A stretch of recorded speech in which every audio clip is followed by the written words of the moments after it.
Namaste and welcome back to Waking Up with Mindful Serenity.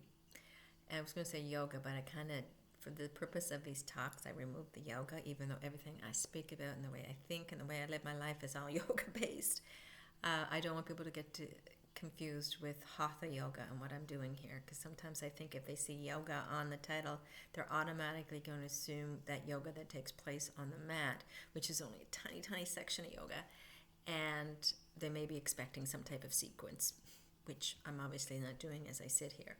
So though I'd like to offer those sequences, I have offered some and I will continue to offer some in the future. Right now, this is just talking about concepts that are related to yoga and related to spirituality in general. And again, the word yoga itself, the word spirituality itself, are just concepts in themselves, right? They're pointers pointing to something that is really difficult to explain with words. So that in mind, I'm going to reach into the jar and pull out another concept. I'm going to take a deep breath to anchor myself a bit. And what have I got? I think it says Sadhana, Sadhana, Sadhana, Sadhana, Sadhana, Sadhana, Sadhana, there. And sadhana, of course, is just a Sanskrit word that means practice or spiritual practice.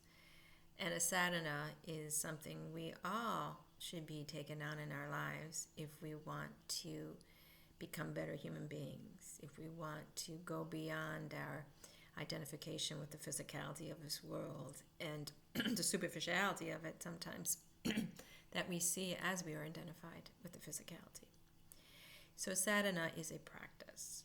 And it's often a spiritual practice. And again, I use the word spiritual loosely because when people hear the word spiritual, they automatically think of woo-woo or religion.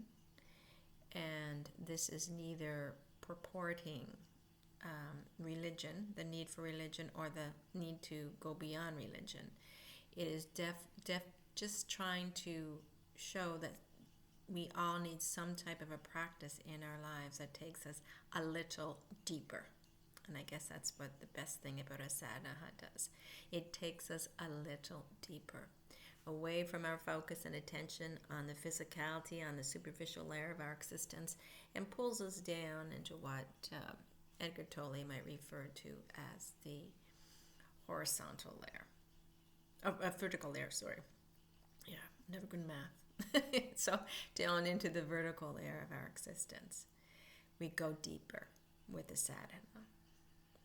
So many of us have a sadhana. We're not even realizing that we do have a sadhana, something that keeps us connected to that which cannot be seen, that which is not just physical, that is non-physical or formless or more related to essence than and presence than what can be seen or done.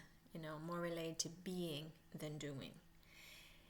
And we may not realize we have this practice, but we do. If we go to church every day, we kneel down and we pray, and if our prayer is authentic, or not every day, but once a week, and our prayer is authentic, that's a sadhana.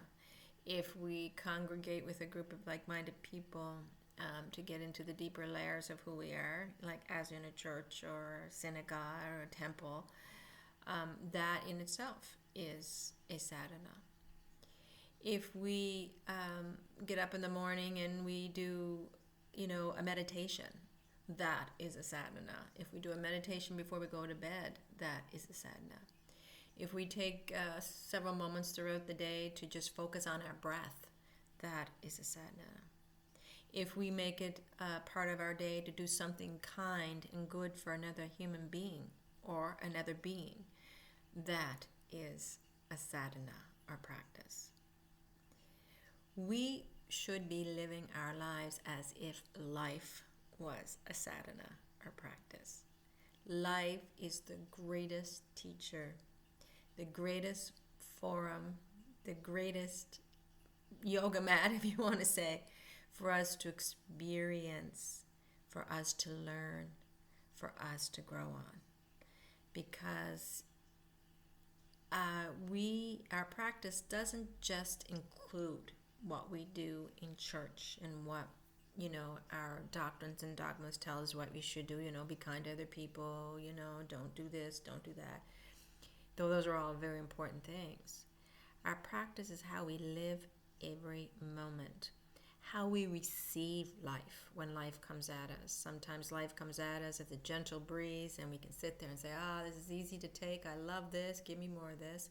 And sometimes life hits us like it's a big storm knocking us down. And it's not so easy at those times to say, oh yes, give me more of this.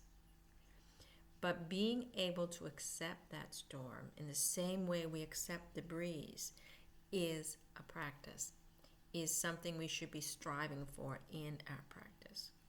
Our practice should be about living life in the best possible way, the most wholesome and skillful way we can.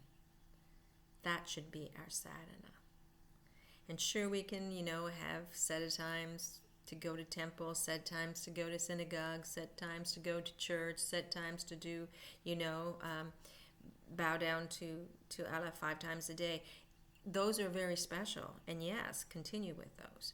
But your practice is, how am I as a human being living this life? How am I accepting and receiving this life as it comes at me?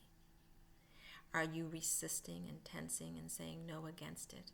Are you reactive in your approach to life when life gives you something you don't like or you weren't expecting? Do you push it away, and do you push others away because you're pushing life away?